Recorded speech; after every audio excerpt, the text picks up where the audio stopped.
আজ ভারতের ধর্মের বিবর্তনের ইতিহাস।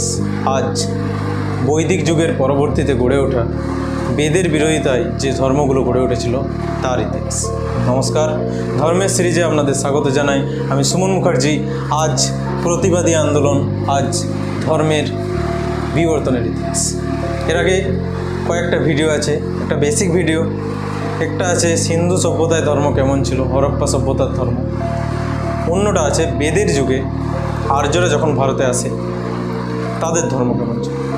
আর্যরা শুধু ভারতেই আসেনি, আর্যরা ভারতে এসেছিল সংস্কৃত ভাষাকে সঙ্গে করে, আর্যরা ভারতে এসেছিল ঋগ্বেদকে সঙ্গে করে, আর্যরা ভারতে এসেছিল একটা সামাজিক কাঠামোকে বহন করে। আজ পর্যন্ত যে কাঠামোটা ভারতে চলে আসছে, আজ পর্যন্ত যে রীতিনীতিগুলো আমরা মেনে থাকি, সেই আর্যদের ইতিহাস আগের ভিডিওতে আছে। আপনারা চাইলে চেক করে দেখতে পারেন প্লেলিস্টে। আজকে প্রতিবাদী ধর্ম আন্দোলনের ইতিহাস।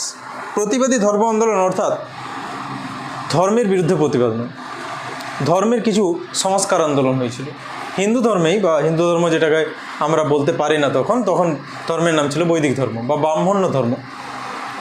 বৈদিক ধর্ম যখন বেদ কেন্দ্রিক থেকে শুরু করে ব্রাহ্মণ কেন্দ্রিক হয়ে ওঠে, ব্রাহ্মণরাই সর্বেসর্বা হয়ে ওঠে, সমাজ চারটা বর্ণে বিভক্ত হয় এবং বৈদিক যুগে যে চার বর্ণের চতুর্বর্ণ প্রথা কাজের উপর ভিত্তি করে হতো, পরবর্তী বৈদিক যুগে যখন ওই সামবেদ, যজুর্বেদ এবং অথর্ববেদগুলো লেখা হয়, তখন বর্ণ প্রথা কাজের ভিত্তিতে ছেড়ে জন্মের ভিত্তিতে বংশানুক্রমিক হতে থাকলো। ফলত এই সময় কী কী অসুবিধা দেখা দিল?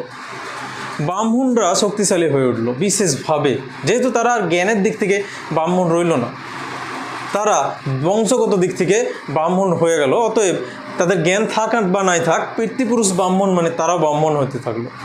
ফলে জ্ঞানের একটা অবলুপ্তি করলো এবং ব্রাহ্মণরা অতিরিক্ত লোভী, অতিরিক্ত ক্রোধযুক্ত এবং অতিরিক্ত ক্ষমতার চাহিদা, যে ক্ষমতার শক্তির চাহিদা তারা করতে লাগলো। ফলত তারা নিজেদের মতো করে নিয়ম কিছু বানাতে থাকলো পরবর্তী বৈদিক যুগে, এবং যজ্ঞ, যাগ, আচার আচরণ ইত্যাদি প্রচুর বৃদ্ধি পেল, ভীষণভাবে বৃদ্ধি পেল।